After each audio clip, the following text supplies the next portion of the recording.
Stop that. Stop that. Stop that. Yeah, I hear him chat to the noise. Move too quick, can't stop for the talking. I hear him chat with the walking. Just too sharp with the prize. White girls better tell me I'm awesome. Yeah, hot like fire on the pan. If you wanna touch my please use caution. Cold like 0 degrees. I'm out the cage, gotta let out the beast. Revolutionary, gotta let out the streets. Locked in a cage, I'ma let out the sheets. We came for one man, forget my peace. You take the west, I'll take on the east. I'ma put him in the cage, never let out the. I hear him chat to the noise. Move too quick, can't stop for the talking. I hear him chat with the boys. Man so tough, but mans keep walking. Yeah, just too sharp with the prize. White girls better tell me I'm awesome. Yeah, hot like fire on the pan. If you wanna touch my please use caution. Stop that. Stop that. Stop that.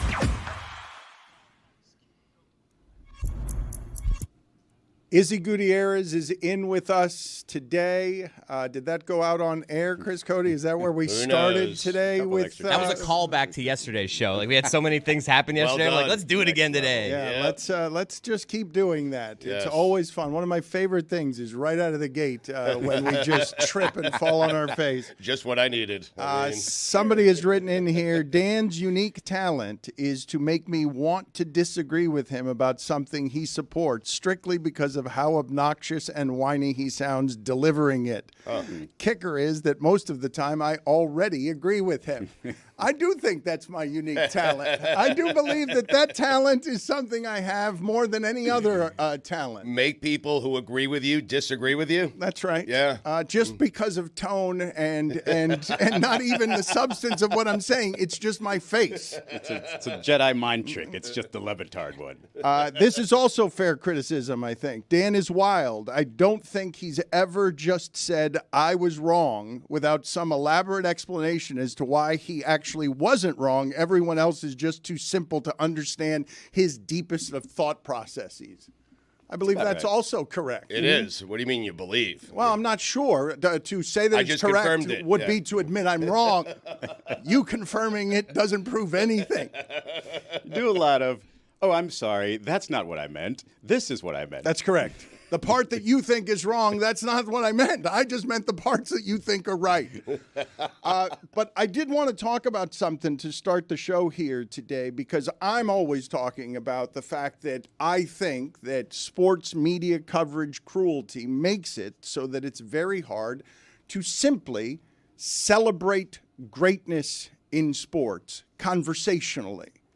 And what I wanted to talk about as it relates to Simone Biles is something that happened with me watching her that I was legitimately surprised happened to me, which I had a hiccup of breathlessness, my breath taken away from when she lands, the way that she lands, because I realize I'm watching something that goes beyond where I thought human limits used to be. And when she hits in that corner without taking a step, the sound summons something in me. A hiccup of my breath taken away. And so I know there are times in sports, all over sports, a goal horn, a moment of drama. Hell, the rugby result yesterday, where the last play of the game, you're winning the game. There are all sorts of things that happen all the time in sports that are like that. But I wanted to ask the group, where in sports do you find the things like that that are celebratory in nature and test human limits or what you think about human limits so much that your breath is literally taken away in the moment of what it is that you're witnessing, because you're like, how does a human being do that? That is well beyond anything I've been able to see a human being ever do. How does that human being do something so much better than everyone else who is working just as hard as she is at what it is they Who's do? ever done it, though, Stugots? You think you know something. No, we're not experts. I watched that floor exercise last night. That's the stuff that takes your breath away. But there have been some stuff online recently where they've had actual like D1 gymnasts just try to do a move that she does, like that spin, like crouch down move. I forget what it's called, on the balance beam, and they can't do it one time. She does it 3 times. Meanwhile, you're talking about her landing like perfectly on a move named after her. Yeah, it's breathtaking. Call me old school, but a 104 mile an hour fastball still gets me going. Huh? You've been struggling with the speaking lately. What's going on Lately? with you? What's Yeah, going I on mean, with you? I'm just saying more words, maybe. I mean, this is me. It's that me and Chris do a bit of a ping pong match where we'll all like missay words, right? And then he'll look back at me, and then I'll look back at him, and I'll say something. I'm like, I gotcha. Chris is human. What'd you say? 104 mile an hour fastball. I feel like I stumbled on like one little word in there. It was pretty clear what I said. So you see a 104-mile-an-hour fastball and you go, Hiccup? Like Dan last night. You sure you just didn't have the hiccups? Like this is a whole segment built on a little gas? I wasn't left breathless because I realized that I had to save my breath for a more pressure-filled competition. The U.S. entered that medal round in the team gymnastics final a minus 1,300 favorite to win the gold.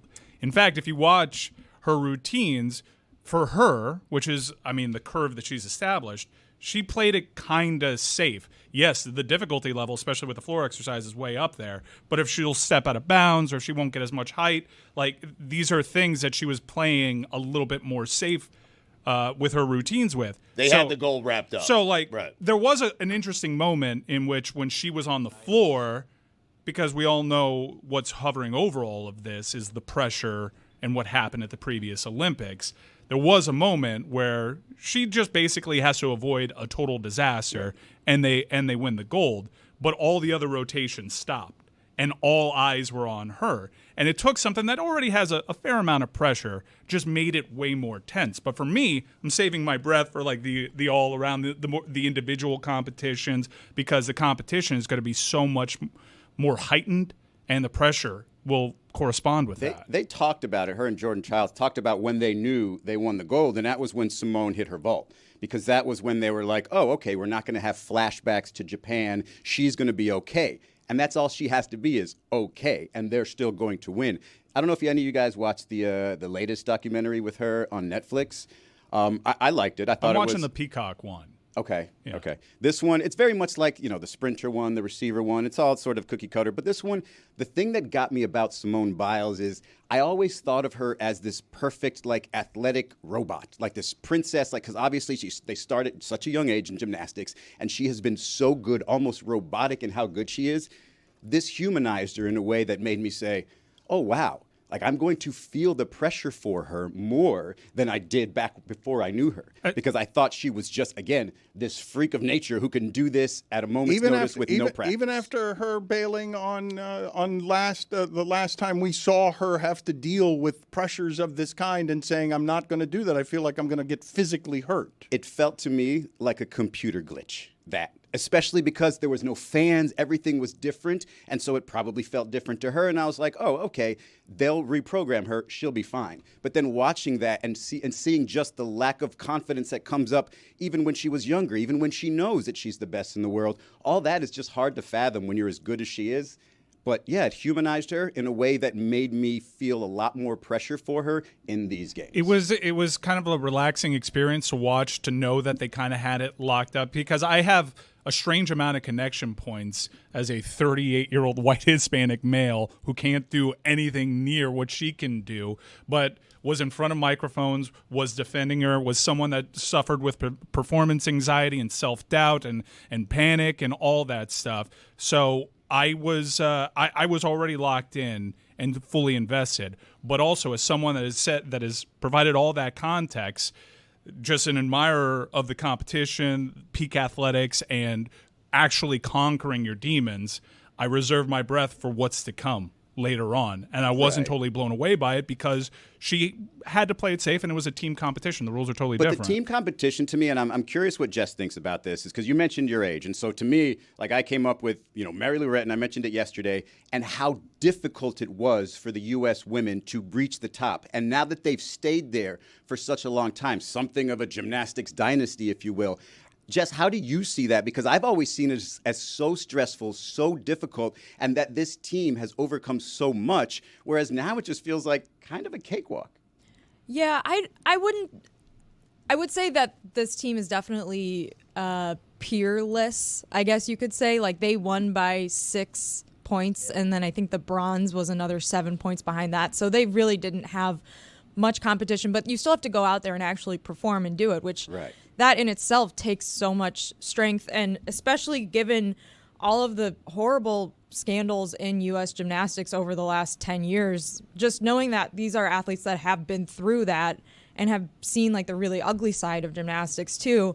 I don't really take anything for granted with them. I think everything that these athletes have accomplished should get the most praise because of how difficult the road has been, and just even how difficult the sport really is to compete in. It's so hard. I mean, these are athletes that start competing at such a young age, and I can't even imagine how difficult it must be to go through it and then to ultimately win gold. It must feel so cathartic, especially.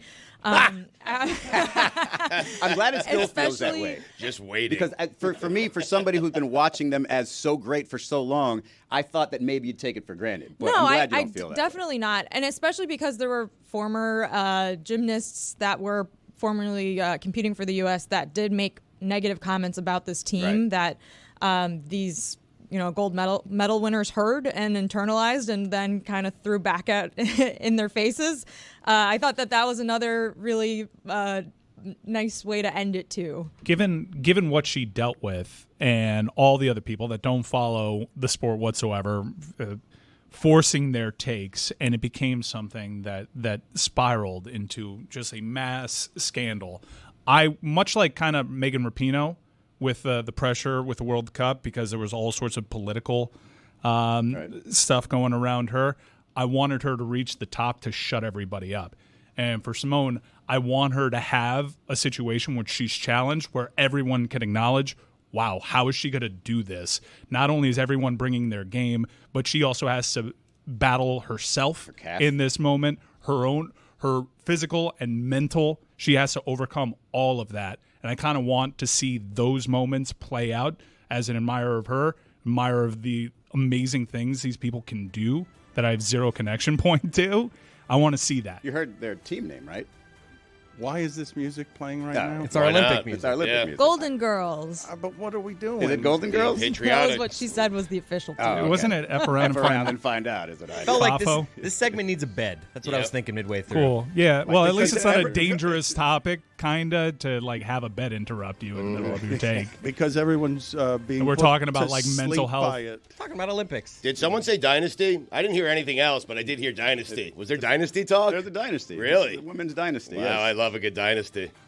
I have in front of me here some Cody criticism that is coming fast and hard from yesterday. Not Chris Cody, Greg Cody. What? I get the show, but listening to Greg Cody, who has never been the best columnist at his own newspaper, Oh, wow. complain about the U.S. gymnastics No team offense. celebrating third place had me the closest I've ever been to wanting to punch an elderly man. I've thrown 3 punches in my entire life. I also got a text from a friend of mine who used to be a gymnast, and he wrote, "I'm 2 seconds into your first hour, and I bleeping want to kill Greg Cody for shitting on my men's gymnastics team. Stugots can go bleep off as well. What did I do? It's the hardest sport in the world, sans wrestling, and those guys went 18 for 18 in hit routines. It was a magical night, and Stugots and Cody shit all over it because they finished in third place. What do you mean, what did you do? They were good, just not good enough. I mean, I'm sorry. The ultimate Cody sequel would have been if he came in today and said that the U.S. women's team didn't celebrate enough. They should have celebrated more because they got gold. I would have loved to hear his take on the U.S. women's rugby team who won bronze on a walk-off and apparently were supposed to celebrate with handshakes, according to Greg Cody. That's correct. Tony, at some point today, I am going to send you into Miami with prizes for people on the street, anyone who can name a single Marlin. Anyone who, Current. right now, Wow. a single current Marlin, because the Marlin payroll is now under $14 million. They've traded every player. They are paying no one more than $2.1 million. We could just do that in the studio. I was gonna say, I don't know if I yes. could name one right now. I'm curious if Tony dresses in preparation to be thrown out onto the street every day, because it feels like you get tossed out quite often. Just in case, the only issue I have with that, Dan, is if they tell me somebody, I don't know whether to confirm. Like if they're That's a a fair Marlin point. too, so like I need somebody there. You better with me print to out the help me. roster. You got to have a roster. Bring a Joke's on Marlin you. with you. Yeah. Joke's on you. The Bally's blackout meant that I didn't know anybody's name before the deadline. All you have to do is have a roster, Tony, Yeah. a printed roster. I know, though, now, this happened to me the other day on Pablo Torre Finds Out, because I was using physical paper in my hand. Mina and Pablo were making fun of me for using physical paper in my hand. So you don't even have to print out a roster, I suppose. You could just... It's on your phone? You can just have it on your phone. Yeah, but you know me. I like to have my hands loose. I like to have the Exactly. mic making things happen, so I need somebody else to hold it for me. If you were to count, just guessing around the room, the total number of punches thrown by people in this studio, what would you say that number is? It's Because I had funny- this thought the other day. I think Dan is the leader. I've been in one fight. I don't think I actually threw a punch. Hang on. Does anyone else have a sister? Because I think that puts me head and shoulders above the rest of you. Well, I do, but I didn't punch them. I had Yeah. a fight where all I did was throw one kick.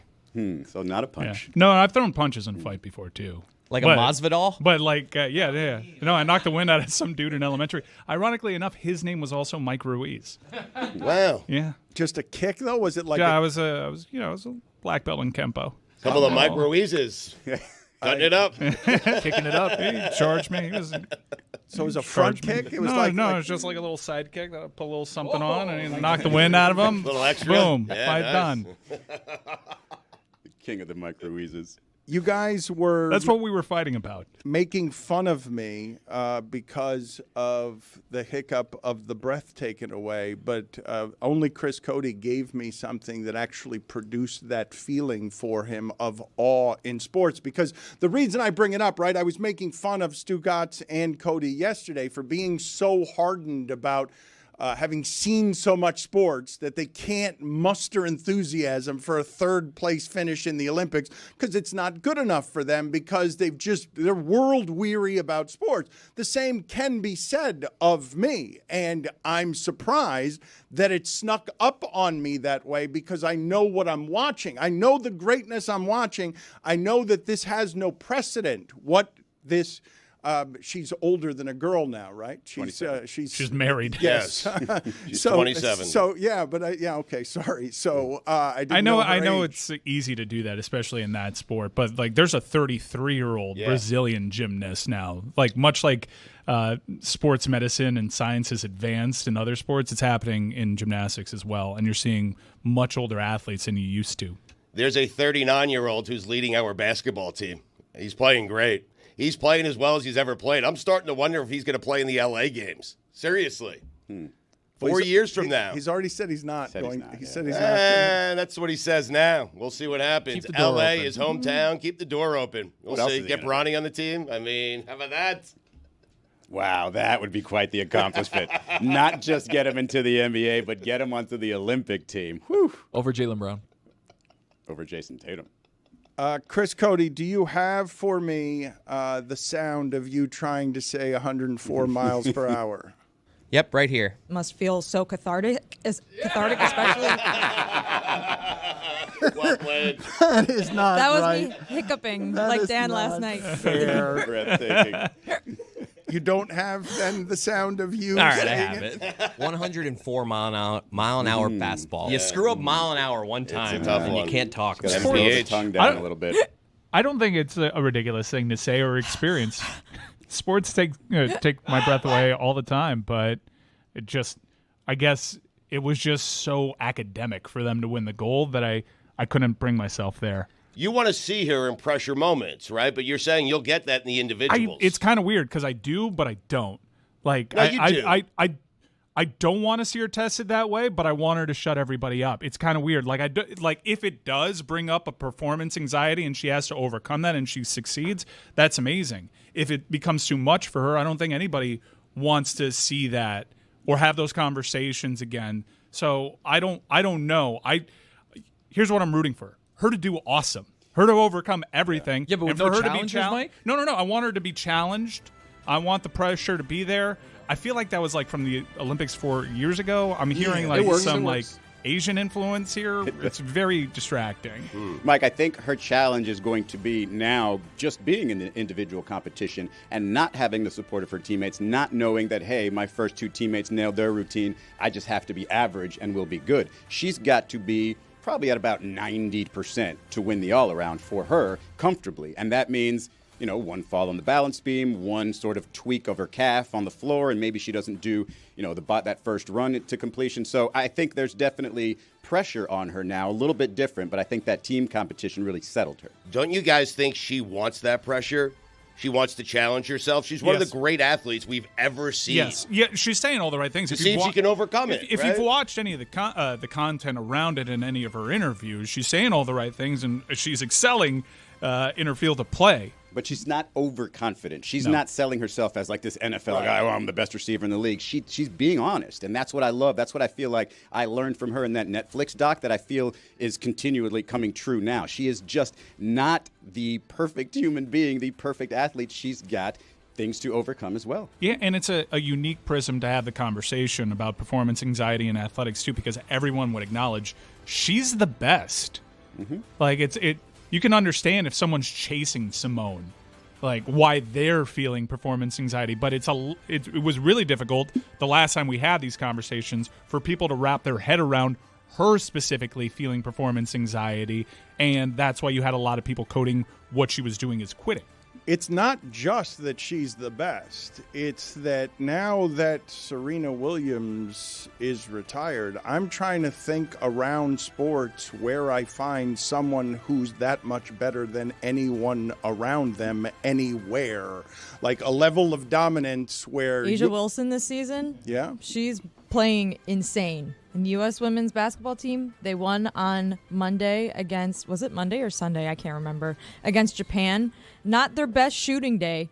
Had like 2 3-pointers. Still won by 26 points. Monday, yeah. Doesn't matter who's shooting around you if you have Asia Wilson, Breanna Stewart. Ooh. I think Shaq felt that level of dominance when he was at his peak. More so than LeBron just because of his size. I think Mahomes does right now. That's a great one. Yeah, Mahomes. Yeah. It's funny that you should say Mahomes because I'm not sure Mahomes would say that when the playoffs started last year. Like, given the problems that, like, you were doubting. You were very loudly doubting Mahomes. And this incarnation, that incarnation of the team was the weakest in the last 5 years and the most doubted we've seen in the last 5 years. I would assume if Simone Biles can be subject to doubt, that Patrick Mahomes, too, in that spot could be subject to doubt. I think McDavid flashes it, too, where he does things that no one else can do. It's harder to stick out in a team sport because there's so many variables. I don't think Mahomes is any less excellent if his team falls short against a very good San Francisco 49er team. I think I'd apply the context of the limitations of the receiving core and whatnot and struggling to bring them online. It's a lot easier in solo sports. If a golfer's locked in, I see that with Scheffler. In combat sports, you see it manifest physically, mano a mano. If you have a pound-for-pound MMA fighter or boxer that's just dominant, you can understand it because it's easier, because there's no one else that's mudding things up. If Simone comes back in the States for the next Olympics and wins all gold, and maybe even gets a picture that Dan loves, holding the flag as the flag bearer, she's going to be the next LeBron. Like that is the type of thing that's untouchable. Like, she's if already LeBron feels gets like out of the way, I mean, right. Yeah. But imagine at 31, a gymnast at 31 years old participating and winning some level of gold or some form of gold, whether it be team or individual. That would be something that I just don't know if anybody can touch. McDavid is a great one because of how rare the thing I'm talking about is. You're watching all of these other people do the same thing at the same time, and you're looking at one of them and saying, this one is just so much more athletically gifted. He stands out. This one, but he's one of the best skaters on the planet. Not a good skater for hockey, like a great skater for humans. But Simone Biles' athleticism and the height that she gets on things where you're like, how is any of that possible? Mahomes does something like that with some of the trick plays. Dan, he takes something that we all know to be very difficult and makes it look fairly easy. Like win 2 Super Bowls with Kadarius Toney. Yes. Understood. Holland? But Josh Allen has better arm strength. Like it has something that you're watching. Debatable, but I mean, let's put that on TNT right now. Right. Put it on I'm the taking Mahomes against. Wow, Josh Allen's the guy. Put it on the poll And at Stephen Le Batard Morris. Show. Better Stephen Morris. He had a cannon. Mike is right. You had to be He there. It wasn't accurate, but he had a cannon. You had to be there. It's probably going to run back for 6 the other way. All right, put it on the poll, Juju, at Le Batard Show. Better arm strength, Patrick Mahomes, Josh Allen, or Stephen Morris? Oh, Go man, ahead. I thought he was going to be so good. A couple of coin tosses. Go ahead and put that on the poll. Also put on the poll, does rugby seem like a sport that was made up by bouncers at Le Batard Show? Because every time I'm watching that, I'm like, what's everyone out there doing? Sevens is crazy. They are just running full speed the entire time. I don't really understand what's happening, but it is like shocking every time I watch it. Someone has explained it to me several times how it's safer than tackle football. I've been but watching I don't it really with see it. my boyfriend who like played rugby, and he's explaining it to me, and I still don't know what's going on. But before we close the loop on Simone Biles, like I don't think it can be overstated how much she's changed gymnastics. Like she has transformed the entire sport, and she has transformed U.S. gymnastics in particular. So regardless of how she does in the individual events or in the all-around, or if she comes back in 4 years to compete, she has already left her mark on the sport and on fans.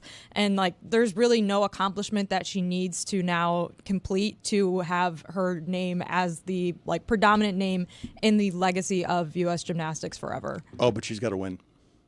But she already has. Yeah. But she's got to win more. Like this is That a boy. Like, was- no, Yeah. I'm just. But no, she doesn't really though. Like Now you're she's coming around, already She's already become the Michael already done Phelps. it. Like did Michael Phelps have to win at the tail end of his Olympic run? Like I think that's the barometer. At her peak, like she was unbeatable. I agree with everything Jessica is saying, and if she loses, it will be crushing for all people involved who celebrate her.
What were you saying about a cannon club?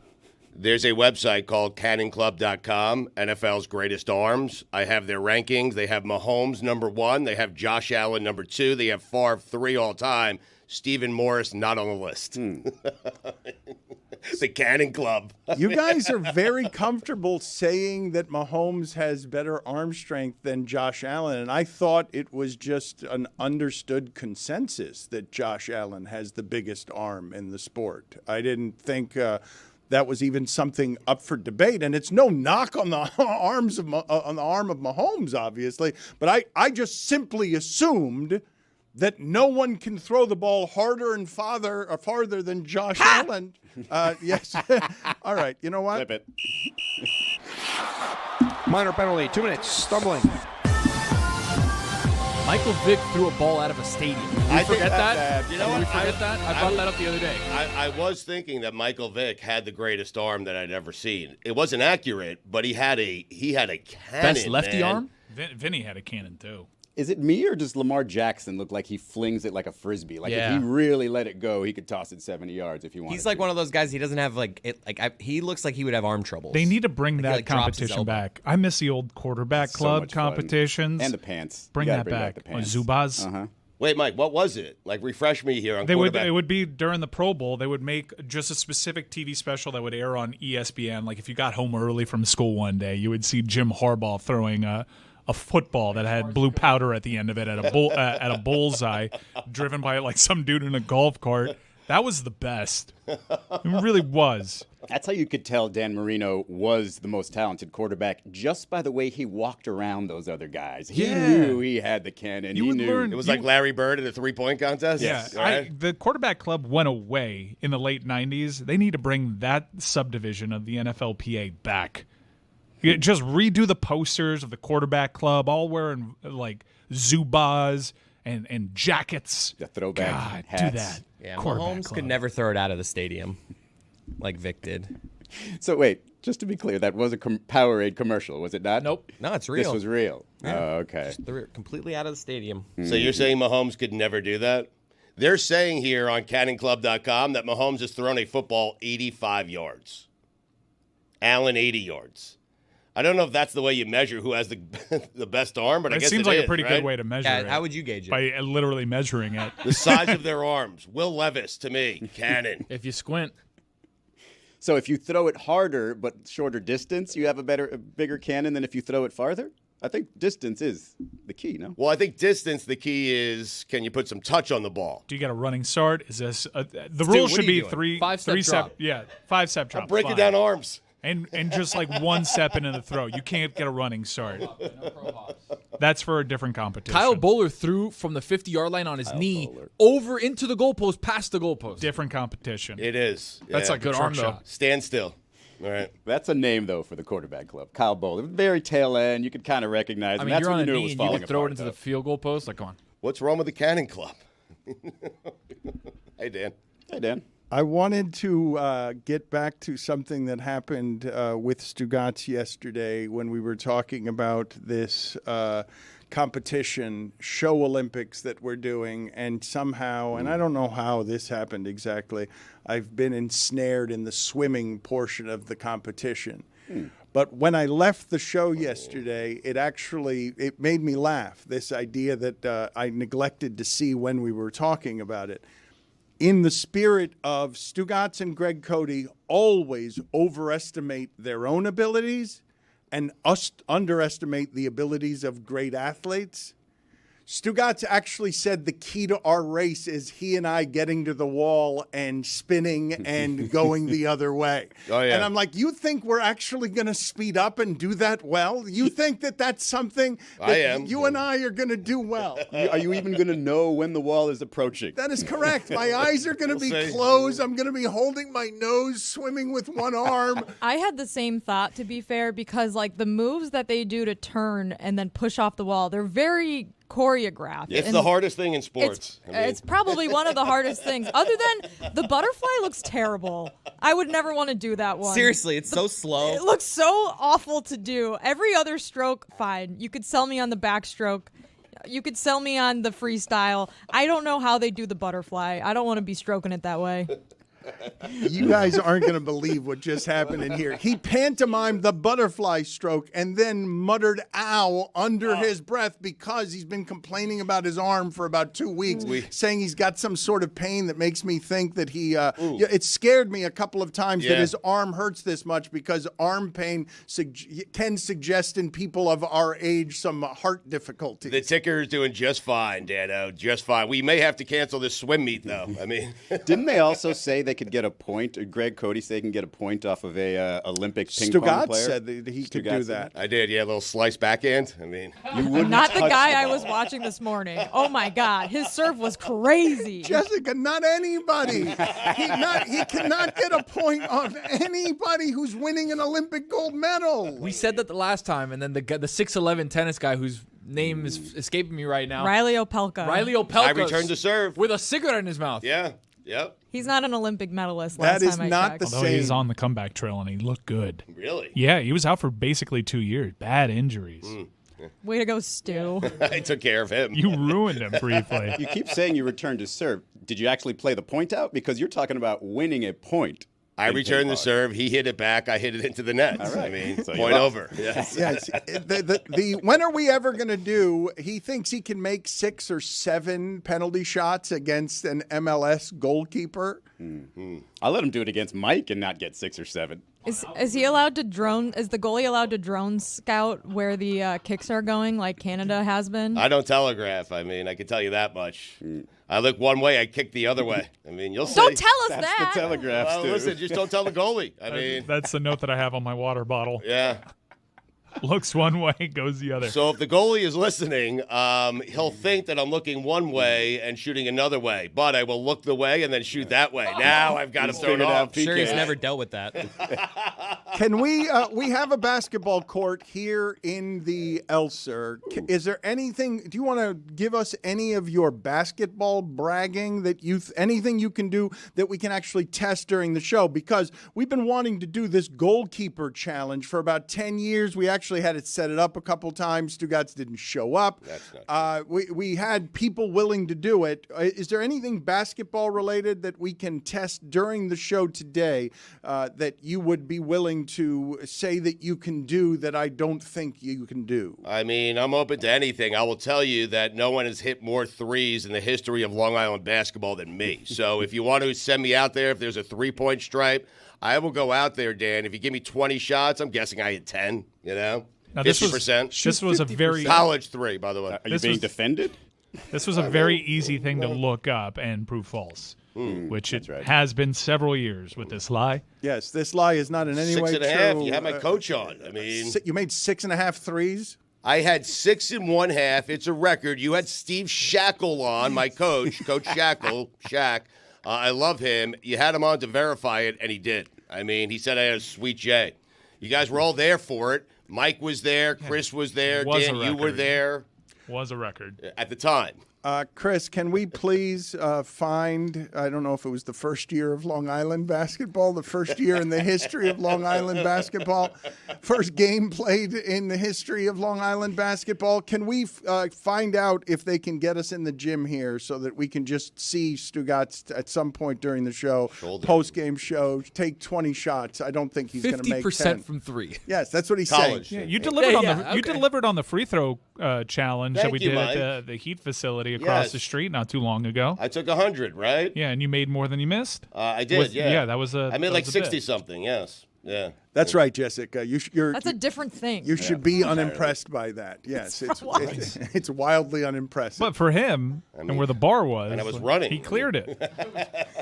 He was running. He says he did do some running beforehand. So I he could would do be that hard thing moderately because I did tired. this easier thing Yeah. one time. All right. We will test this at some point during the show today. Do you guys have any thoughts? Because I have not talked about this. Charles Barkley put out a statement and talked a little bit with Dan Patrick about saying they're going to give everything they have next year, but it would appear that's going to be the last year of that show in certainly on that network, but in its entirety, I wouldn't bet on that show being back and just being purchased by someone else. So what do you guys think is going to end up happening there? Barkley does seem a little less strident about retiring. In the same interview, he kind of let it slip that they've already started talking to other networks. So, like we said previously, As a show, Mike? As a like we said Yeah, previously, but it's not going to be Charles the same show if know. Ernie's not there. Charles has been talking about, again, I don't know if I believe that Ernie wouldn't be there because you can just, all these people in that statement, he was very careful to say, look at how much money they have. because they can just buy the entire concept if they're out there. Charles has been talking about retirement for 15 years, and he always takes money.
Tony, have you decided at all where it is that you might be going to see if you can find a single person in South Florida who can name a current active Marlin?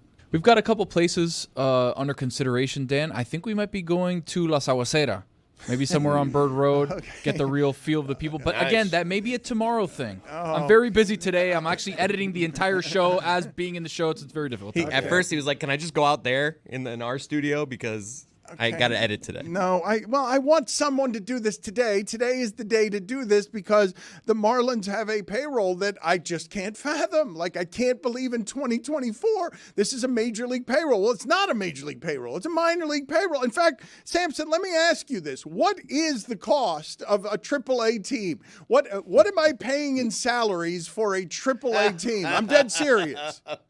It depends. Let's say players can make anywhere from 10 grand a month. Some of them make 20 grand a month over 6 months. So call it on average, maybe 100 grand a player.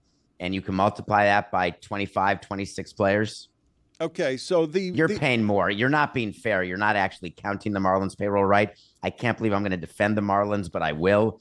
I had such a chance. Yesterday was my glory that I could have gone all in on Marlin hatred. But why would I do it when they did the exact right thing yesterday? Well, no, let's go through this for a second, because what are you saying I'm not being fair about? They're paying money to players that are not actually on their roster. That helps. Okay, but what do you mean? Okay, but that's on their roster. Their active payroll is down to $13 million. Like, it's not but every team's active payroll is lower than their stated payroll. All right, but what's the distinction that you're making? Like, they are well below anybody else in baseball in terms of what they pay players, including the Oakland A's. But they were not when the season started, and they were trying. Actually, they may have had close to a record payroll this year when the season started, and the players just didn't work out. And Bruce Sherman allowed Peter Bendix to bring Tampa to Miami, and that's what he did yesterday. He is trying to do Tampa, and to do it, you acquire multiple prospects and you hope that some of them hit, and then you sprinkle it with a few free agents when your team is ready to win. But right now, Florida, Miami is going to enter sort of a Houston, Baltimore, Chicago scenario where you're going to have 2 years, 3 years of 100 lost teams. How is it possible, David, that we're still here with this baseball team? Well, you were in the playoffs last year. You've been in the playoffs twice since 2020. So I don't know what you mean by still here. There were great trade deadline moves made last year, and the Marlins made the playoffs. Whether it was because they won one-run games or whatever the reason is, I don't know if you can hear me or see me now. Yes, we can. We're good. Okay. So the answer is that last year at this time, everyone was excited. This year it didn't work. And instead of being like me, I always thought we were in it. So we always tried to add and traded away prospects. And we got pilloried by you, so angry that we would trade away prospects that didn't work out. But guess what? They're doing the opposite. They're trying to build a sustainable team. The only thing I had issue with, if we can say it, is that Peter Bendix sent a letter to everyone yesterday and released it. And it looked just like what Jeter always said. We want to have a competitive team here for years, and we're going to do it the right way. Maybe he's right this time. All right, we've got video problems here with you, so we're going to take a break here real quick, and we're going to come back in a second. And Jessica's celebrating back there because evidently we did something in beach volleyball. Let's go! USA, USA.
Chris Cody, do me the favor, please, of playing the stat of the day music here. It's got a little heartbreak in it today locally. Start of the day, start of the day. It is the start of the day. Start of the day, start of the day. It is the start of the day. Start of the day, start of the day. It is the start of the day. Start of the day, start of the day. It is the start of the day.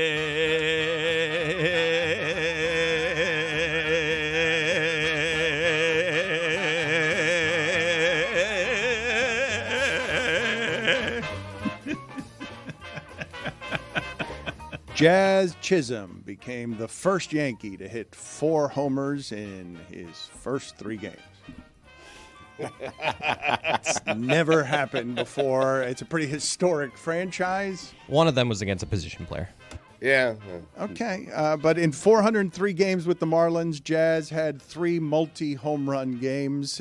In 3 games with the Yankees, he has 2 multi-home run games. That's a better stat, I think. Just needed people watching. Is there heartbreak, though? Is there heartbreak? Well, I'll locally? tell you What's the what. feeling? You say we're going to bring David Sampson in here from Nothing Personal, but I will tell you that after saying earlier this week that when the Marlins made that trade, my initial feeling was good for Jazz. He'll get to play with another team. When I saw him strutting around third base, electricity in the ballpark, pimping out the trot, I felt bad. Like I felt bad for South Florida seeing him in a Yankee uniform. You can't control how you feel in that moment. I was surprised that it's how I felt. I'm surprised you felt that way because I don't think Jazz has done enough, and I don't think the fans care enough about him if he goes somewhere else and wins a World Series with the Yankees. I don't think anyone's going to care.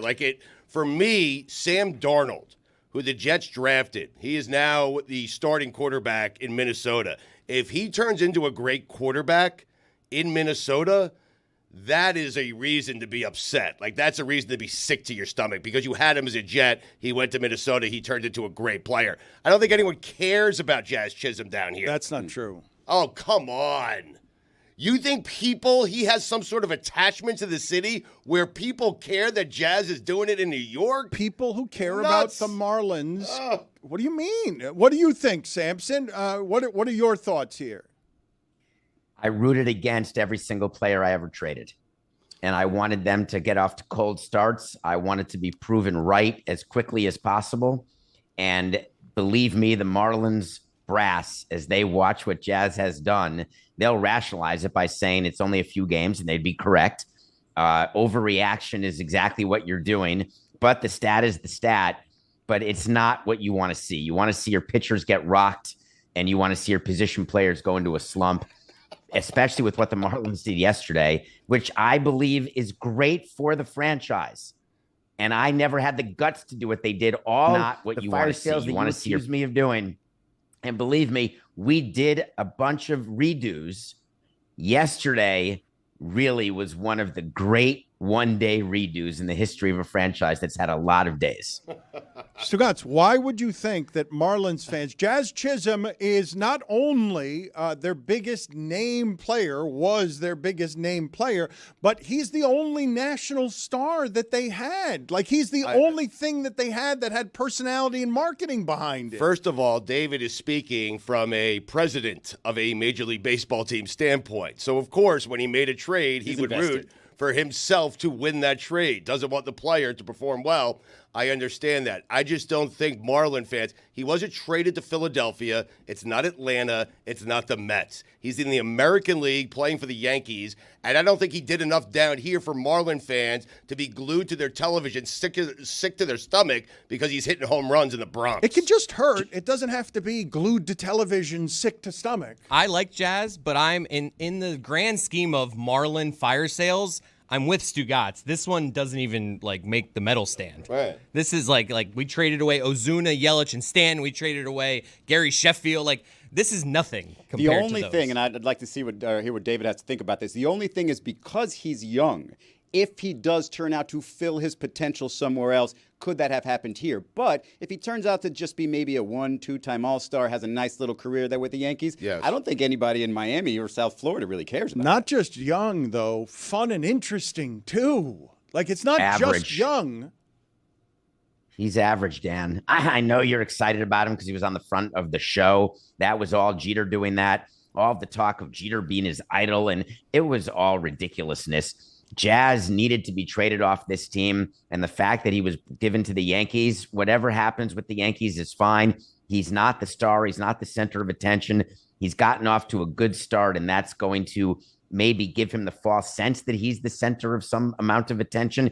But wait till he goes 1 for 13 in New York. In Miami, it gets ignored with one camera. In New York, you're on the back page of the Post. So be careful what you wish Dave, for. you're saying he is average, and so far, numerically, if this is the player that he is, and he's been injured, then you will not be wrong on that.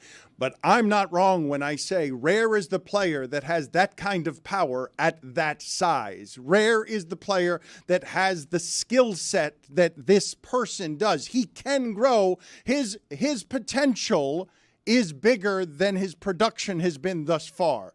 And I believe that he can be an above average player. He is not an average baseball player. It's just wrong. You've described hundreds and thousands of players who didn't live up to what their potential could be, what they were scouted to be. They had the body to be better. It's just what you're saying. It's full of emotion. I get it. You're an emotional person. Dave, you cannot tell me I'm wrong in that amount of pop at that size. I am not wrong about that. Dan, the players voted him the most overrated player in major leagues. In the major leagues. Think about that. The players voted. Because of the amount of attention he's gotten while playing for the Marlins. Well, because he's average. His production so far has been that, but I believe he's going to be better than that. And I believe when he gets a chance to do it in a place that he's enthusiastic about playing, that outside of injuries, that he will be better than that. I'm not arguing with you that the production hasn't lived up to the hype. I'm not arguing that part. $5. For? Tone. Oh, yeah. Okay. Yeah. Over Jazz, I mean.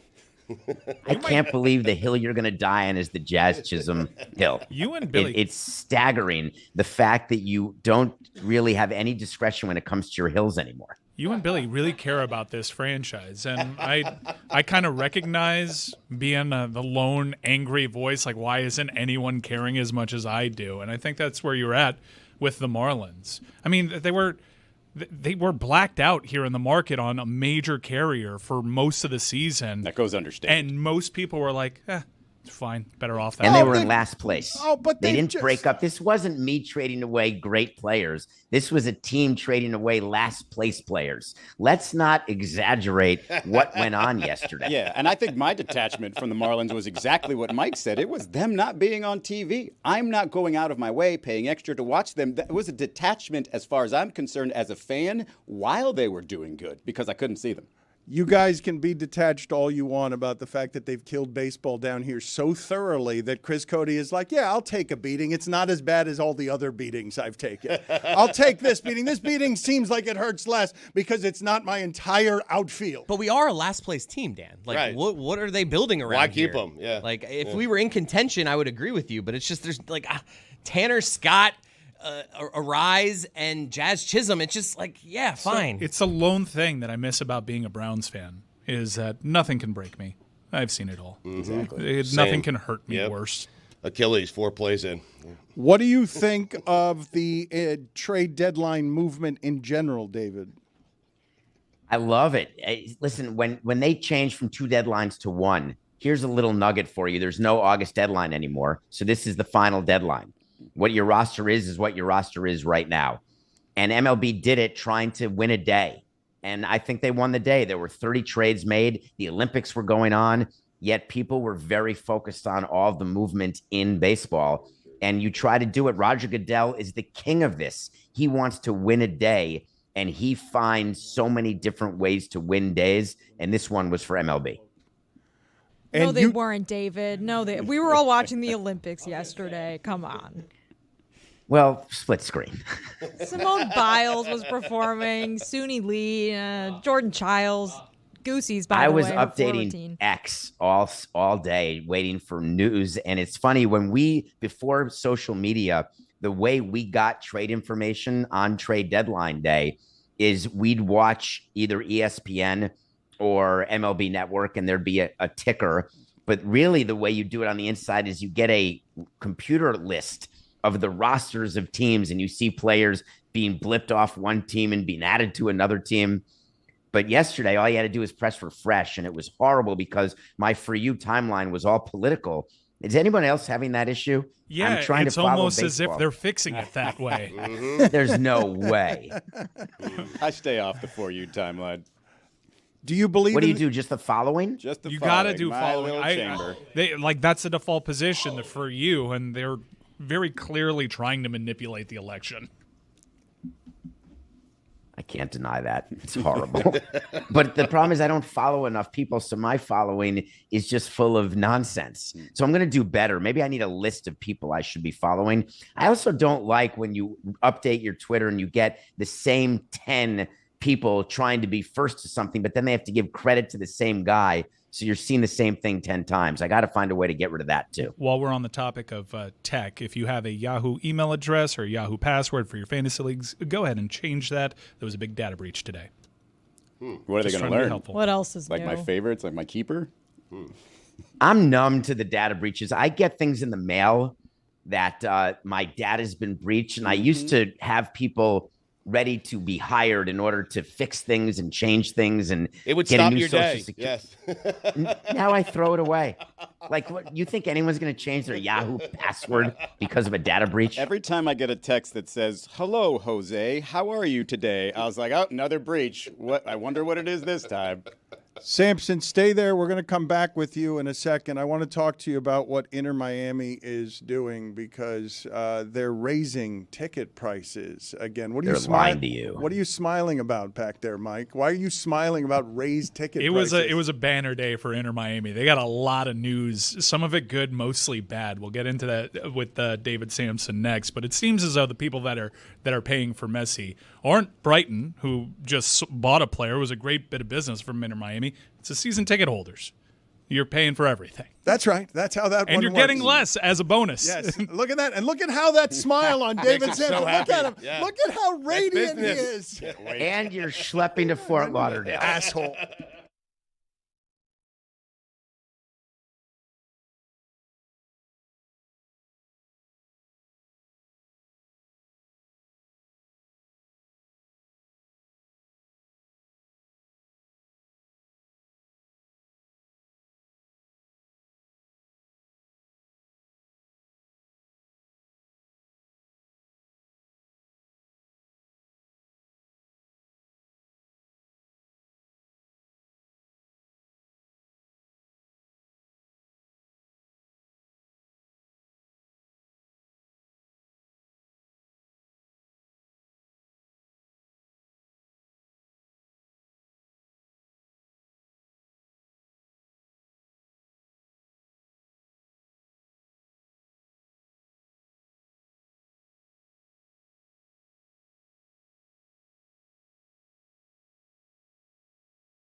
So a lot of news on the Inter Miami front, as we alluded to. Not only did they raise ticket prices, some benefits for ticket members going away, so they're getting less, being charged more. They're peeling away things like friendlies, and cup competitions were kind of dicey. It depended on the competition, but that's not included. You essentially get 17 matches for this newly increased season ticket price, and it should be noted that Messi has missed more than half of the Inter Miami matches this season. People who would make this investment in Inter Miami could always fall back on the secondary market, like Game Time. Game Time is an unbelievable place, everybody. Fantastic. That's where I would sell my tickets. That's where I would buy my tickets. was I didn't even sneaky. mean to do that. was No, it sneaky. even snuck up on me, Dan. I wasn't even planning on it, but it was just so perfect. I couldn't avoid it. Download the Game Time app, create an account, and use code Dan if you want to get these low-priced Inter Miami tickets, because there's going to be plenty. For $20 off your first purchase, terms apply, last-minute tickets, lowest price guaranteed. So here's all the news. a great bit of business. They bought a player for $3 million and have sold that player, Diego Gomez. He's going to Brighton. That was reported by the great MLS reporter Tom Bogert. Follow him. He's amazing. That's a great bit of business. One of the better deals in terms of transfer, bought, and sell price maybe ever. And they also announced, very quietly, the stadium isn't opening in 2025. I think that became pretty self-evident if anybody's driven past the site. Or flown over it. Yeah, or flown over it. Or lived in Miami for 5 minutes. Yeah. So that's not going to open until 2026. And that's a bummer if you're a season ticket holder. You're hoping to get in that building. But what else do you have for me, Inter Miami? Also, we're raising ticket prices on you. What do you make of the day that was for Inter Miami yesterday? It's a day from heaven for the owners because they've got to start recouping the investment they made in Messi. And it was always their plan when they gave him that contract was to figure out the different ways. And I think the issue with the stadium, they knew from the beginning the stadium wasn't going to open in 25. It never had a chance. There's not a piece of rebar. There's not a piece of rebar at all on the site, as you know. And they chose today to do it because it's sort of like the news dump where here's everything that we're doing. We're going to rip the Band-Aid off and give it to you now. But the thing is, Mike, that while you got rid of your season tickets, they've got enough season ticket holders in Fort Lauderdale who will pay that price. And as long as that happens, the prices will continue to go up. All that has to happen is for people to say no mas and be done. No, pun intended. But I think that day is coming because they were very careful. The supporters section, which if you've ever attended a game, they've got a great supporters section. They were going to stage a walkout last year, and at the death, Inter Miami avoided that from happening. I don't think they're going to be able to avoid it. And as someone that hadn't gone for quite some time, I went to the Leagues Cup match last weekend, and I was kind of disappointed by the crowd. That was a crowd that, no matter what anybody would say about this market and its interest in soccer, even pre-Messi, it was pretty well attended, and the crowd was thin for this match. I think people are starting to say with their money that they're not buying anymore, and it'll be curious to see what the pivot is. And I think Miami is just being Miami. And I don't want to be critical of it as a market at all, but there are attendance issues. There just are in every sport. And you can clap back at me with the Heat or with the Dolphins, and I will always argue that attendance in Miami has been an issue. I would say it was thin for Inter Miami, not thin for a crowd. And I would not at all, considering the trek that most Inter Miami fans have to make. I would not put any of this on Inter Miami fans. I think they're really loyal. They've shown it since day one of the franchise. This franchise is starting to betray the day ones, and it's really unfortunate. It's a tough thing that you have to figure out when your team is now worth $1 billion, which is what Moss claims. You are going to, at some point, betray your day ones because it's like with a growing show. Your day one audience is different than your day 1,000 audience, and you don't want to betray them, but you've moved on. You've gotten bigger. It's like saying that you're sad about your starter house, that you move out of it when you get to move into a bigger home. Are you betraying that starter house? And I don't want to sound like I'm being too harsh to original fans, but the reality is, Mike, that you're the last person on an owner's mind. The day one, the emotional guy, the one who bought tickets.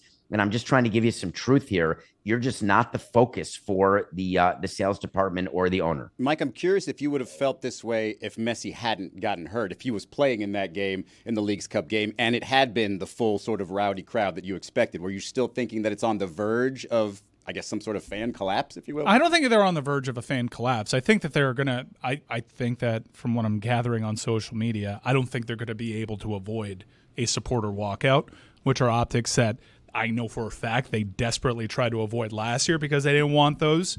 And so we'll see if they're able to avoid it this year. I know the Inter Miami fan. I know how vocal they are. I know how passionate they are and how hurt they are by this. And they're feeling priced out by all of it. And no, it's not like the starter home because Inter Miami is not going to give up the starter home. They're going to own that land in Fort Lauderdale no matter what. And they got a pretty sweet deal on the new land. I'm not at all comparing their trials and tribulations to that of the average American moving homes.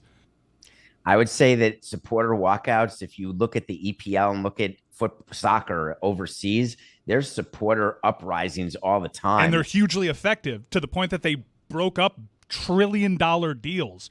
I think, if anything, the U.S. soccer fan can learn something from what happens at Europe because they don't – do you realize – I know somebody that runs business operations over in the UK. He has to have a town hall if he charges 7 cents more for a soda. The fans absolutely have a voice over there, and we should honestly learn something from it. Wait, because they have the town hall, does that mean they don't go ahead and do the price increase? Often, That's like Ricketts flying. David, are you trying to outgun me here? Because No, they've I'm stopped trying it. to ask Are you you if not you familiar think- with Super League? Like they stopped that, and it may come back, and it's going to be totally different from what they tried to shove through the door. Yeah, no, they've stood in the way of capitalism, progress. If you're looking at it from a business standpoint, for decades on end. So would a fan walkout even work here if the fans don't have that type of pull? I don't know. America is totally different because I think the consumer is largely resigned to them being powerless. When there's plenty of examples abroad. What does it mean for it working, Mike? I'm trying to understand. Does it have to do with payroll? Does it have to do with finances? Does it have to do with the worth of the team? The consumer in Europe has successfully, time and time again, stopped ticket price increases, has stopped price gouging time after time. Do you see some of that incrementally? Yes. Do some clubs get away with it more than others? Yes. Do fans force people to step down from their positions? All the time in the UK. All the time. There is a resignation here from the American consumer and sports fan that they are totally powerless. That is And terrible you're saying business. we don't have that here? David, hold on a second. That's terrible business, though, Mike. You're not a lot of fans to dictate what your business model is. If you want to raise tickets, you raise tickets. You don't ask the fans. And you are proud to be an American. I mean, I'm sure he is. But Dan, what do in you have addition to that being true, what Stugotz is saying, it does happen here in the States when you've got CEOs who get shackled or they get fired or it happened at Boeing. It doesn't happen in sports. It only happens when you hire a head coach that you're not happy with, and that's how Greg Schiano stays at Rutgers.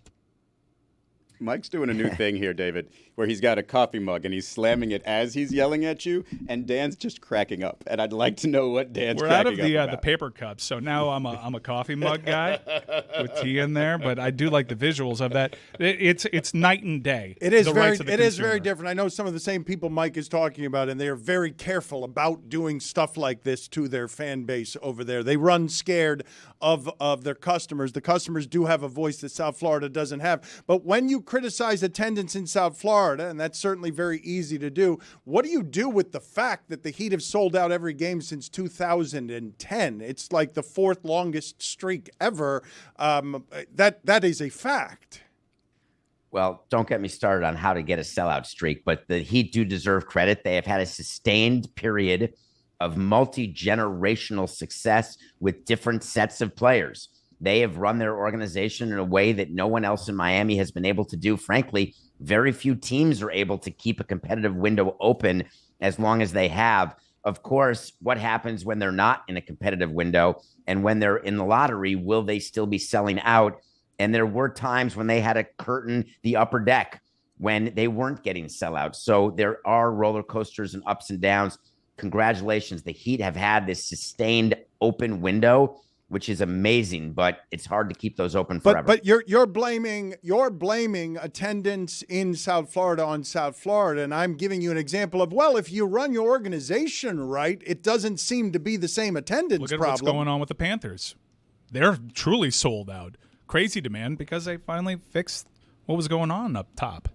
But that's such a Miami-centric thing that you're saying. There are almost every market is the same. When there is success, it can correlate to increased attendance, increased ticket prices. It just feels like it's a Miami thing. But the fact of the matter is there's attendance issues in very many different cities like Pittsburgh or Cincinnati or Kansas City or Tampa on the west coast of Florida. When you don't have a franchise that works, it doesn't work. But then once you win, it works. There's this thing that we try to say that, oh, it's about the experience or it's about the stadium location. It's a bunch of horse hockey. Fans want to support a winner, and that's it. And so the Marlins have just never been able to have sustained winning under any of our watches, and that's why there's never been good attendance. When the Panthers weren't winning, they had to pay people to go under Michael Yormark. Now they're winning, and people are going, and that's a credit to Caldwell and Viola that they've put that team together. I understand what you're doing, and you're speaking from far more experience. I would say that baseball and more so soccer, they highlight in-game atmospheres and experience more than others. That's why minor league baseball thrives in certain markets, because people like having fun at these ball games, and they don't really care whether or not their minor league baseball team wins anything or not. It's about experiences for certain sports because it can help. And Inter Miami has tried to augment the in-stadium experience, but they're pricing those people out that care about those things. Everybody tries to augment the in-stadium experience. The reason why minor league attendance, A, their capacity is much smaller, and B, it is true that you're not going for the standings or going to see the players of the future. You're actually going for a more professional version of the Savannah Bananas. And that's been going on since the days of Bill Veeck. That's what, when he tried to bring minor league thoughts to the White Sox, you know what happened with Disco Night. And maybe Dan's the only one in the room. Maybe Mike remembers. Maybe Chris. Riot. There was am I the only one? No, it was a riot. Like a bunch of fans came on. There was a famous thing. Jessica knows what everyone knows what you're talking about. And the Savannah Bananas represent one of the great business successes in the history of American sports. Well, they're the Harlem Globetrotters. It's fantastic.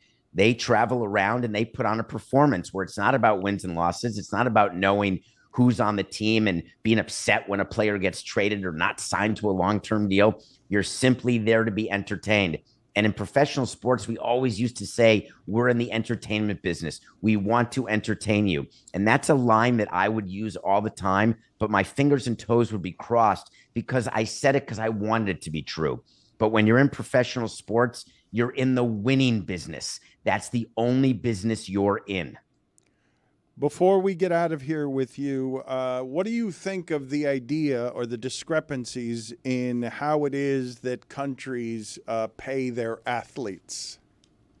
This is so good. Are you watching, Jessica, the Olympics? Have you read the article where it goes over the countries and how they reward their medalists? So in the U.S., we don't do much of anything. It's like 30 grand for a gold and 20 grand for a silver and 10 grand for a bronze and no money for tin. But Singapore it's like over 700 grand. But my favorite is Kazakhstan. If you win the gold medal, and they have a gold medal winner this year, you get a 3-bedroom apartment. Wow. If you win the silver, they give you a 2-bedroom apartment. And if you win the bronze, they give you a 1-bedroom apartment.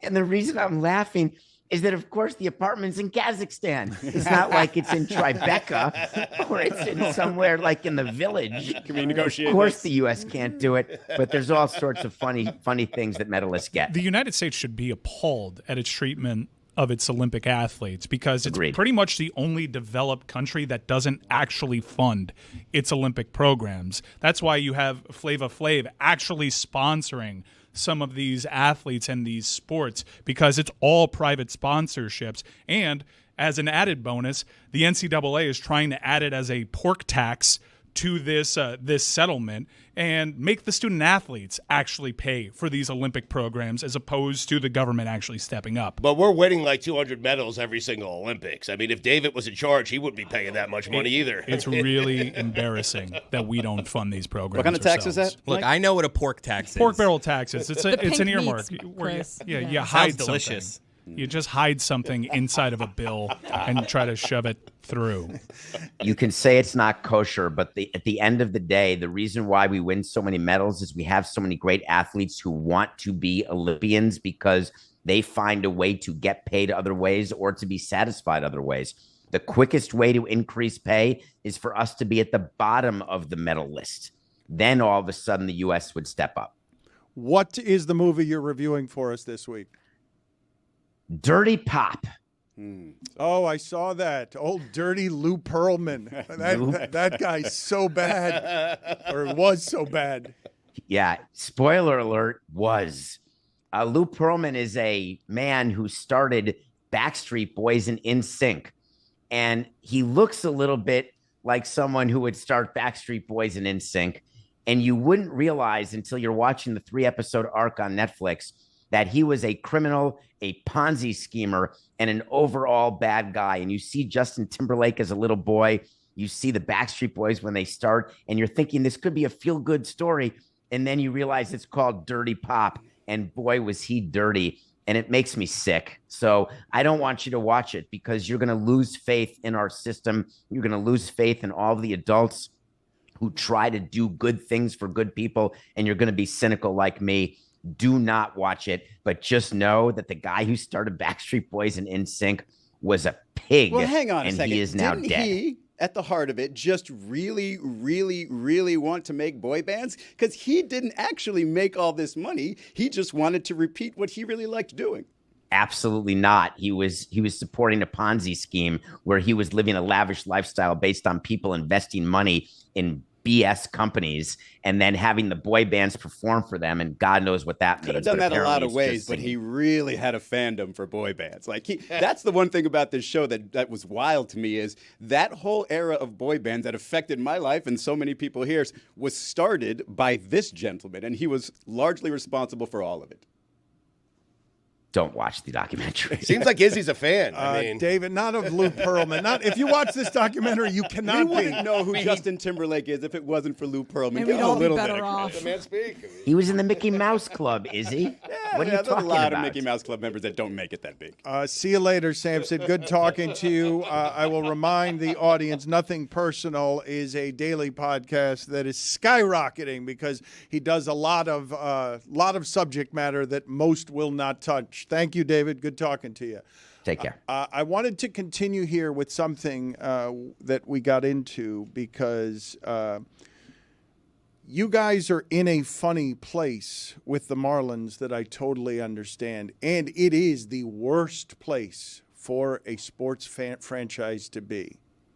The sports franchise would prefer its customers to be angry because angry means you still care. The way that Chris Cody and Stugotz just talked about what the Marlins just did, indifferent. No anger. Yeah. Indifferent is the worst thing that you have in a customer base. And this franchise has very much earned that indifference because it has burned through so much anger that turns into betrayal. I thought that was largely dead in me.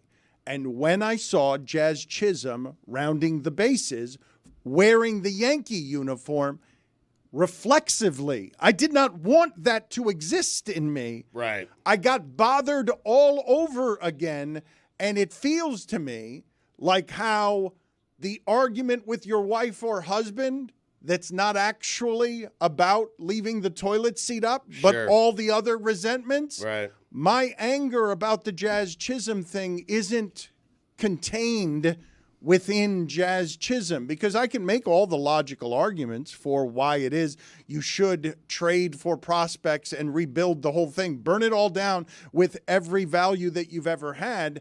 But I've already seen them do that with Ozuna, Stanton, and Yelich, bringing back all the players that weren't good enough and then waited for these to get good enough, and now they're trading their entire bullpen as well. You had some night last night. You really have the full range of emotions. How many that reactions did you have? I mean, Well, I care about sports, though, Stugots. hey, highs and lows, But highs and lows. Just a night. I mean, in August.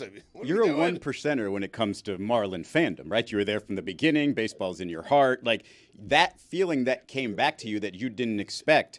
I don't know if Chris Cody even had it, who is one of the biggest Marlins fans I know. Did you have that? 2%er, Chris 2%er. Cody. I agree with Dan. Like, Jazz is a good player. I didn't dislike Jazz. I just, with this Marlins team, they weren't going. They're a last place team. And usually these trades, all the prospects we get back are like, oh, they didn't even get good prospects. Everything you're reading from this one's like they said, we gave up Trevor Rogers, and the Orioles fans are pissed at they gave up. So the reports are that and the Padres gave up a bunch. So, like, the reports are better for the haul that we got than they usually are. Agreed. And I understand that it's difficult to sell people on prospects because they prefer names and something they have already seen. But I would simply tell you that my anger starts with Derek Jeter got away with doing nothing here that was positive. Zero. Playoffs. Zero positive things that he did. You're telling me playoffs? It's 30-31 they went during a. You got Playoffs is Sandy, playoffs. You got Sandy in a trade. Yeah. I mean, it's not an illustrious list of achievements. There's two World Series championships early on in the franchise's history, and then Jeter has tied for first the other achievement. But Dan loves baseball. It's a body of work thing. That's what it is for you. It's just a body of work. You love baseball. You wanted baseball to work down here. It has a couple of years where they won it all, but for the most part, it hasn't. It's not just body of work. It's the consortium of teaming up with the people in power in baseball to ransack South Florida and kill the sport here because of the greed around the business. When you tell me Jeter, with all of the things that they did, and you're still making an argument on behalf of Jeter when... Not making an argument, just pointing out things. The reason the franchise is in this kind of disrepair is because he came down here to be the latest of the saviors, cashed out, made a ton of money himself, and didn't actually leave the organization in any better of a position than that's it was most in guilty is before. a guy we just had on who inflated the Him franchise's too. value and got an owner that literally couldn't afford his price tag. Like, you keep complaining about it, you just have the guy that's most responsible for it on. You mentioned the latest of the saviors. That to me is, hey, if you don't understand what's happening here, there's not going to be a savior. It's going to keep happening, and this is what's happened to me. It's just like you're blaming Derek Jeter for taking a good deal, but you're not blaming David Sampson for taking a good deal. Mike, I don't spend any time blaming David No, Sampson. I'm Why don't you saying, but- ask David Sampson if I spend any time blaming But David Sampson? it's all Jeter. How It's much like time? a ghost of Christmas past. It doesn't matter. $5 from each of you. In 1997, I remember driving back up to Gainesville in a crackling radio, listening to Game 7 of that World Series, and I thought at that moment, I thought it's in 93, but I thought at that moment I was a fan for life. And I am nowhere near that. In fact, I'm at the point now that if this team were to up and move and become the Las Vegas Golden Nuggets, like John Bowles used to say, I wouldn't even blink an eye. It would not bother me. It would not hurt my I heart. don't think John I'd be Bowles say- could blink an eye. His face is frozen in time. I would say, oh, now they'll go to a city that appreciates them. I don't care about them. That's how little I care about them. I haven't seen them in 3 years. I've been to that stadium 3 times. Only once did I stay for the game. I get angry when surrounded by that indifference. It's what's making me angry. It's what's bothering me about it that these things happen and you guys are just So you're mad at Nothing, us. there's nothing that Numb we to we it. tried to change it. We confronted the commissioner about it. Yeah. We gave it our best go. Commissioner had a bad interview. Now we're several years removed from that. What can we do about it? We can openly lament all we want. This is like, we need someone to buy the team for way more than it's worth, like the last guy did. That's all that's saving them. We've just accepted baseball for what it is down here. I mean, every 10 years we'll get lucky, perhaps, and then every other year we'll be bad. I mean, It's July, by Didn't Mike just What? talk about how the European fan has such a strong voice? Haven't we been doing that down here where we haven't been supporting this team and nothing's really changed? Not a thing. I'm more invested in Inter Miami. I've got the MLS season pass. I've bought my nephew's Messi jerseys. I'm way more of an Inter fan than I am a Marlins fan. 30 days, that's September, April, June, November. You're right. Damn it. Damn, he's right. I thought it was August. It's a sneaky little month. 31, huh?